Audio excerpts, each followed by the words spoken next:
hidup dunia adalah ujian. Tentu yang namanya ujian, ada yang lulus, ada yang gagal. Nah sekarang pertanyaannya, bagaimana realisasi lulus itu ketika diuji dengan keburukan, dan bagaimana manfaat dari lulus itu dunia akhirat, dan bagaimana pula kalau gagal, apa akibatnya dunia akhirat? Kita kan sudah bahas kemarin bahwa ujian itu jenisnya dua, asyar, keburukan, dan al-khair, kebaikan. Keburukan dan kebaikan itu di mata manusia. Jadi kalau orang diuji dengan kaya, lulus dia kalau syukur. Diuji dengan kemiskinan, lulus dia kalau sabar. Nah sekarang kita akan bahas bagaimana realisasi yang lulus ketika kaya syukur itu. Bagaimana realisasinya kalau ketika diuji dengan miskin lalu sabar itu. Realisasinya kayak apa Kak? Harusnya bagaimana orang yang lulus itu? Di dalam Quran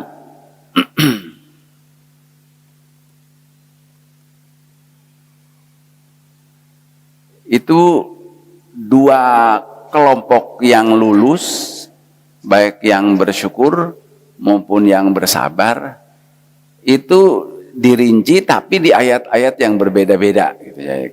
Kita kumpulkan sekarang. Jadi gambarannya sangat simetris gitu. Kalau kita bikin bagan sangat simetris sekali. Jadi kita lihat umpamanya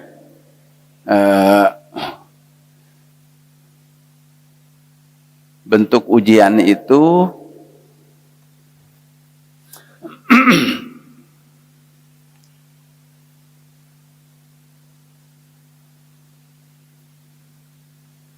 nih gambarannya begini.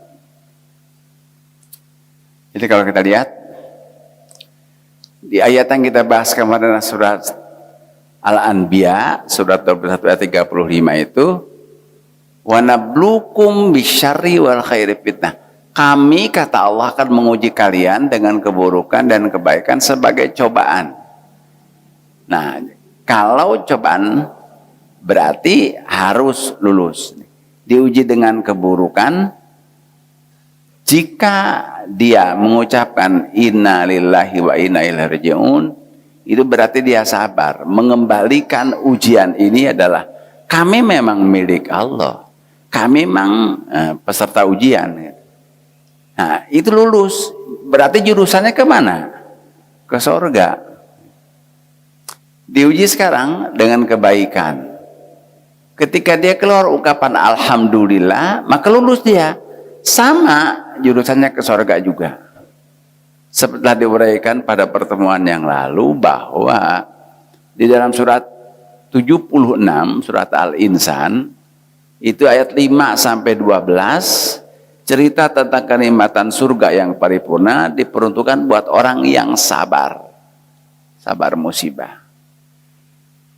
Dari ayat 13 sampai 22, itu kenikmatan surga diperuntukkan buat orang yang syukur yang ini. Jadi yang kaya dengan yang miskin, kans untuk masuk surganya mana lebih besar? Sama gitu. Demikian juga kalau gagal, yang ini disebut kufur musibah, yang disebut kufur nikmat, ini gagal. Dua-duanya, yang miskin dengan yang kaya, kemungkinan masuk nerakanya sama kemungkinan. Nah kita sekarang mau lihat, kan kita mau lulus nih, ujian itu mau lulus. Bagaimana realisasinya kalau lulus? Ini contoh ujian keburukan tuh miskin, bodoh, sakit nih. Yang lulus adalah yang sabar. Yang gagal, yang kubur musibah ini yang putus asa. Nah, sabar itu realisasinya kayak apa? Nih, dalam tafsir kita contek gitu ya. Sabar itu adalah habsun nafsi anma yuhlikuhu atau yukhsiruhu au ghairuhu dunyan wa ukhra. Sabar itu menahan diri dari hal yang merugikan dia atau orang lain, baik dunia maupun akhirat. Itu sabar. Sini diterjemahkan, menahan diri dari yang merugikan diri atau orang lain, baik di dunia maupun di akhirat, dengan gigih berusaha dan berdoa mengatasi kesulitan. Jadi sabar itu bukan nerimo, ya udah mau diapain lagi gitu, mau tunggu aja apa maunya Allah, mau mati ya mati. Itu bukan sabar itu. Sabar itu adalah gigih berusaha mengatasi kesulitan itu. Itu sabar. Ya. Yang kedua, sabar itu adalah, ini dari Quran ini. Idza asabatum musibah qalu inna lillahi wa inna ilaihi raji'un.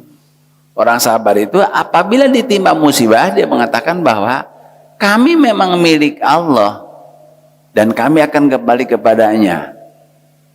Jadi karena menyadari dirinya kepunyaan Allah, ya dia laksanakan. Ketika dia dalam kesulitan, dia akan berkata, saya akan kembali kepada Allah. Kesulitan di dunia ini kecil gitu. Kesulitan ketika kembali kepada Allah nanti di neraka itu berat sekali. Terus kesulitan yang sekarang saya alami ini, kalau saya jalani dengan sabar, akan diganti nanti oleh Allah gitu. Nah, itu kesadaran orang yang sabar, yang menyadari dirinya milik Allah dan dia akan kembali kepada Allah. Jadi nggak putus asa gitu. Itu sabar. Nah, apa janji Allah buat orang yang sabar itu? Karena orang yang sabar itu menyadari diri bahwa seluruh aspek kehidupannya adalah kepunyaan Allah, kebaikan dan keburukan dalam kehidupannya adalah bagian dari aturan Allah. Dijalani aja dengan apa adanya gitu. Nggak marah-marah, apalagi destruktif gitu ya. Yang kedua, seberat apapun kesengsaraan dunia akan berakhir dengan kematian. Yang jika bersabar menerimanya, di akhiratnya akan diganti dengan berkah dan rahmatnya oleh Allah. Ulaika alaihim salawatu mir rabbihim warahmah wa ulaika humul muhtadun. Nah, ini inti sikap orang yang sabar itu. Nah, janji Allah bagi yang sabar ini jauh lebih banyak daripada janji Allah bagi yang syukur. Nanti kita bisa banding. Di Quran itu disebut, sesudah menceritakan pada surat Al-Baqarah ayat 156 bahwa wabasyiris sabirin alladzina idza asabatum musibah qalu inna lillahi wa inna ilaihi raji'un. Orang sabar adalah orang yang apabila ditimpa musibah dia mengatakan inna lillahi wa inna ilaihi raji'un. Pada ayat 157-nya disampaikan janji oleh Allah. Ulaika alaihim salawatun mir rabbihim warahmah wa ulaika humul muhtadun. Mereka yang sabar itu akan diberikan berkah oleh Allah. Berarti di mana? Di dunia. Apa berkah itu? Dua. Berkah itu adalah ziyadatul khair wa kasratul bir. Hartanya akan ditambah oleh Allah. Dan kebaikannya, pahalanya akan dibanyakin. Itu orang sabar itu dikasih berkah. Jadi dapat dua. Terus warahmatun, dan diberi rahmat. Apa itu rahmat? Rahmat itu ialah kasih sayang Allah dari dua sifatnya. Ar-Rahman, kasih sayang Allah yang bersifat duniawi. Ar-Rahim, kasih sayang Allah yang bersifat ukhrawi. Berarti akan dibimbing, diberi kenikmatan di dunia, ditambah kenikmatannya, plus diberikan hidayah untuk mengaji, untuk beramal saleh. Itu rahmat. Jadi sekarang berkah 2, rahmat 2. Sudah dapat berapa tuh? 4. Wa ulaika humul muhtadun, dan mereka orang yang mendapat hidayah. Hidayah itu juga 2. Hidayah di dunia menuju ke tempat yang tepat, cepat, dan selamat. Hidayah untuk jalan kebenaran di akhirat. Jadi orang yang sabar itu begitu dia sabar langsung dapat 6. Berkah 2, rahmat 2, hidayah 2. Itu luar biasa. Orang yang sabar diuji dengan keburukan. Terus apalagi? Yang ketiga, Allah akan menyertainya di segala keadaan. Jadi ada 4 kali Allah menyatakan innallaha ma'as sabirin. Sesungguhnya Allah bersama orang-orang yang sabar. Kapan itu? 1, ketika ditimpa musibah. Akan ditemani oleh Allah.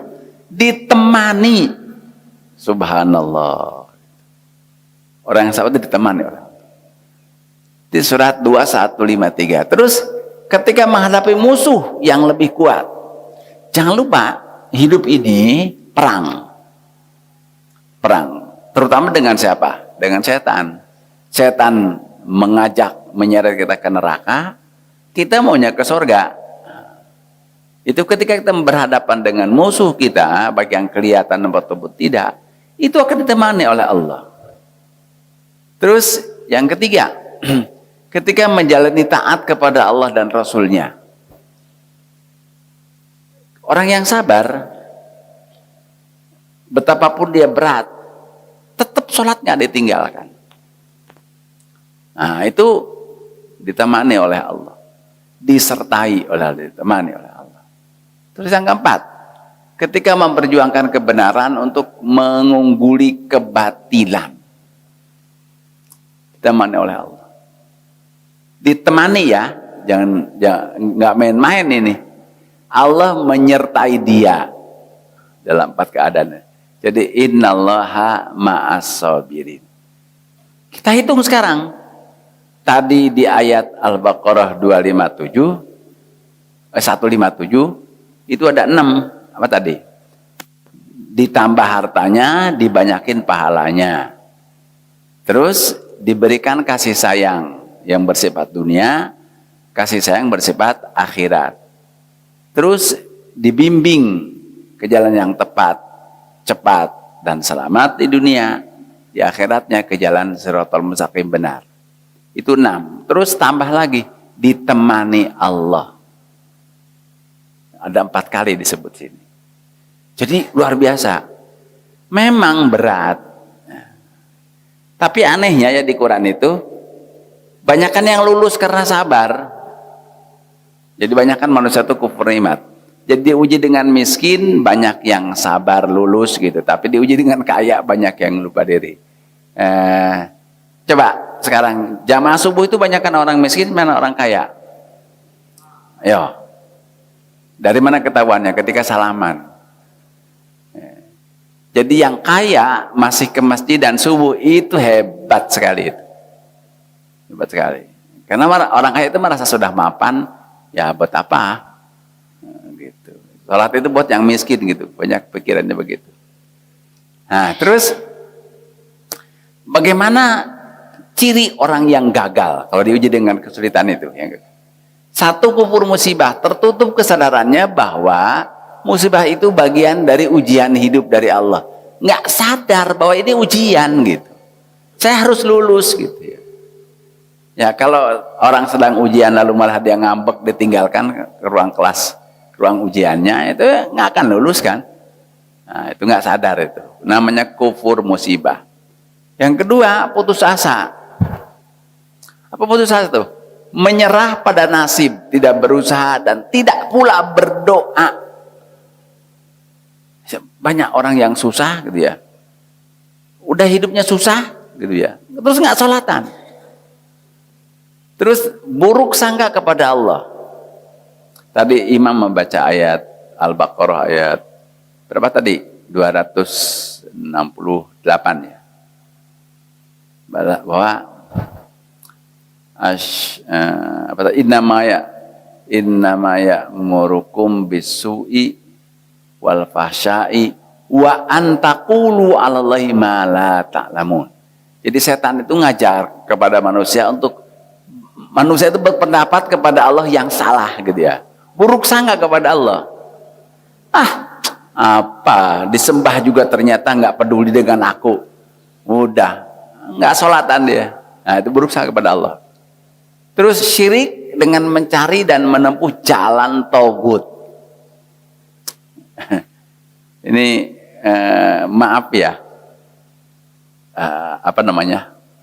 Begitu Pak Umay sakit itu ya. Itu orang yang datang nawarin diri gitu ya. Nawarin diri ke sana kemari. Nawarin diri ke sini. Bapak suka iya gitu ya. Jadi ya kadang-kadang ya begitu kita coba ikutin ya prakteknya syirik ya prakteknya.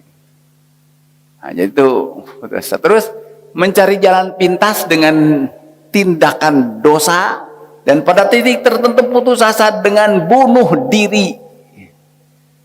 Nah, itu yang gagal tuh. Bunuh diri. Nah, itu repot. Nah, apa akibatnya? Akibat kubur musibah ini dunia akhirat sengsara. Kan musibahnya nggak teratasi kan? Akibatnya gimana? Ya akhiratnya dia pikir dengan bunuh diri itu habis selesai deritanya. Terbalik, justru begitu mati apa? Neraka. Nah, itu yang gagal dan harus diwaspadai oleh kita-kita ini karena ini kita harus sadar ya, kita semua ini peserta ujian ini. Jadi kemungkinan ini kita diuji dengan keburukan, kemungkinan diuji dengan kebaikan. Nah sekarang, bagaimana kalau yang lulus diuji dengan kebaikan? Apa tadi kebaikan contohnya? Kaya, pinter, sehat. Lulus, ya, syukur nikmat. Sudah pernah diuraikan, syukur nikmat ada 6. Satu, sadar nikmat itu dari Allah. Terus yang kedua, mengenang situasi sebelum dapat nikmat. Yang ketiga, peduli kepada orang yang senasib dengan dia ketika sebelum dapat nikmat. Yang keempat, orang syukur itu adalah memberdayakan nikmat itu sesuai dengan maksud Allah memberinya. Yang kelima, menghindarkan diri dari maksiat dosa kepada Allah. Yang keenam, keluar kesadaran, ungkapan kesadaran hati paling dalam, memuji Allah. Wa amma bi ni'mati rabbika fahadits. Alhamdulillah. Itu cara bersyukur. Nah, terus sekarang apa janji Allah bagi yang bersyukur? Kalau tadi 6 tambah 4 berapa? 10 tadi ya. Janji bagi orang yang bersabar. Nah, bagi yang bersyukur janjinya cuma 3. 1, nikmatnya akan ditambah. Surat 14 ayat 7, la in syakartum la azidannakum. Yang kedua, surat 4 ayat 147, Allah akan menghindarkan diri dari siksa. Jadi Allah akan menghindarkan orang itu dari siksanya. Karena selama bersyukur, jadi mayab anallahu bi adzabikum in syakartum wa amantum. Yang terakhir, yang ketiga, surga dengan kenikmatan yang paripurna. Ya, jadi cuma 3 yang dalam Al-Quran buat yang bersyukur. Buat yang bersabar tadi 11. Ya, jadi berkah, rahmah, hidayah ditemani Allah dalam 4 situasi dan surga. Apa dampak positif syukur nikmat? Bagi yang lulus, nih, hatinya akan tentram. Hidupnya akan tenang. Kalau orang syukur, Dia selalu, kalau dia bisa jalan kaki, dia ngebandingin kepada, aduh orang itu lumpuh, alhamdulillah. Jadi dalam urusan kenikmatan dunia selalu membandingnya ke bawah. Gitu. Itu akibatnya gimana? Tenang hidupnya. Kalau dia punya sepeda, orang lain jalan kaki, alhamdulillah saya punya sepeda. Nah, terus kalau dia punya motor, alhamdulillah yang lain sepeda, goes-goes, kita mah tinggal pijit aja. Jadi selalu ngebandingnya ke bawah, bukan ke atas. Nah, ketika ke atas bagian dari kufur nikmat itu tidak akan tenang hidupnya. Jadi selalu membanding ke bawah. Terus berikutnya dalam urusan materi selalu melihat ke bawah, maka dia akan selalu syukur. Dan dalam urusan akhirat selalu melihat ke atas, maka dia akan selalu giat. Jadi dalam urusan akhirat dia pikir, saya benar-benar iri sama dia. Udah kaya, kencang banget sedekahnya gitu. Itu boleh, itu iri gitu. Jadi Nabi mengatakan, la hasada illa fi sanatain. Tidak boleh iri hati kecuali dalam dua hal. Orang dianugerahi harta lalu kencang sedekahnya, orang dikasih ilmu dia mengamalkan ilmunya, boleh iri. Nah itu dampak positif orang yang balik sekarang. Gimana kalau orang gagal diuji dengan kenikmatan? Kufur nikmat namanya. Satu, tertutup kesadarannya bahwa dia tidak menyadari nikmat itu anugerah Allah. Yang paling ketara di Quran itu, bandingkan ada orang dikasih kenikmatan kaya raya luar biasa, tapi syukur nikmat. Siapa contohnya? Sulaiman. Bukan sekedar kaya, dia raja, dia pinter, ngerti bahasa binatang gitu ya. Tapi dia bilang apa? Hadza min fadli rabbi liyabluwani ashkura makfur. Ini semua anugerah Tuhanku untuk menguji aku, apakah aku syukur nikmat atau kufur nikmat. Begitu sikap Sulaiman. Bandingan sekarang dengan orang kaya raya, sampai anak kunci pabriknya tidak bisa dipikul oleh orang kuat. Siapa contohnya? Qarun. Terus gimana Qarun omongannya? Innama utitu ala ilmin indi. Ini semua itu karena ilmu aku nih, karena kerja aku. Itu bedanya Sulaiman dengan Qarun. Jadi silakan mau ikut Qarun atau Sulaiman gitu ya. Sulaiman lulus, Qarun gimana? Fakhasafna bi wa bidaril arda.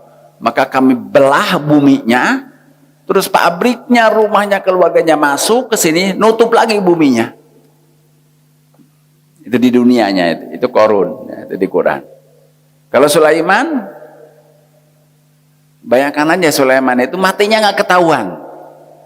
Dia sedang duduk di singgasananya, tiba-tiba rayap memakani tongkatnya, baru ketahuan dia wafat. Bayangkan aja tuh Sulaiman tuh, saking hebatnya. Jadi orang yang kufur nikmat contohnya Qarun. Dia menganggap hasil kerja dirinya, tidak merasa itu adalah anugerah Allah. Terus yang kedua, menyalahgunakan nikmat. Apa buktinya? Takabur, merasa lebih besar dari yang lain. Tasahul, nganggap enteng orang lain. Gagal. Jadi kalau takabur itu merasa dia lebih besar, titik sentralnya dirinya. Kalau tasahul, ngecilin orang lain. Terus yang keempat, fakhr itu merasa bangga dengan kelebihan harta atau pangkat. Gitu fakhr. Terus ikhtial, apa ikhtial? Selalu ingin lebih atau beda dari yang lain. Selalu ingin tampil beda, nggak mau disamain sama yang lain. Itu ikhtial namanya. Terus ujub, merasa bangga dengan kelebihan sendiri, baik rupanya lebih ganteng maupun ilmunya lebih pinter. Terus anania, egois, hanya mementingkan diri sendiri. Terus syuh, Apa itu syuh? Syuh itu kikir hati. Kalau orang lain berbuat baik kepada dia, dia nganggap pantas saja. Gitu. Tapi kalau dia berbuat baik kepada orang lain, selalu diingat-ingat. Jadi kebaikan orang dilupakan, kebaikan dirinya ingat-ingat, itu namanya syuh namanya. Terus kalau orang syuh ini, kalau dia berbuat salah, gengsinya tinggi, nggak mau minta maaf. Tapi kalau orang lain berbuat salah, dendamnya terbawa mati, nggak mau memaafkan. Nah, ini orang-orang yang gagal, diuji dengan kenikmatan tapi sombong. Nah, terus bagaimana tuh ancaman Allah bagi yang kufur nikmat? Akan ditimpa bencana atau azab yang pedih baik di dunia apalagi di akhirat.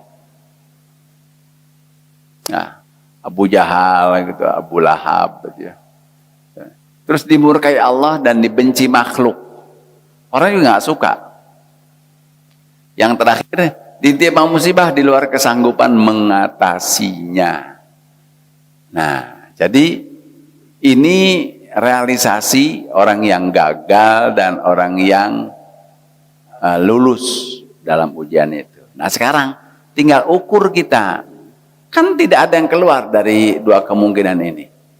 Ya, diuji dengan keburukan lulus dengan sabar, diuji dengan keburukan gagal jika putus asa, diuji dengan kebaikan lulus kalau dia syukur, gagal dia kalau kufur nikmat atau sombong.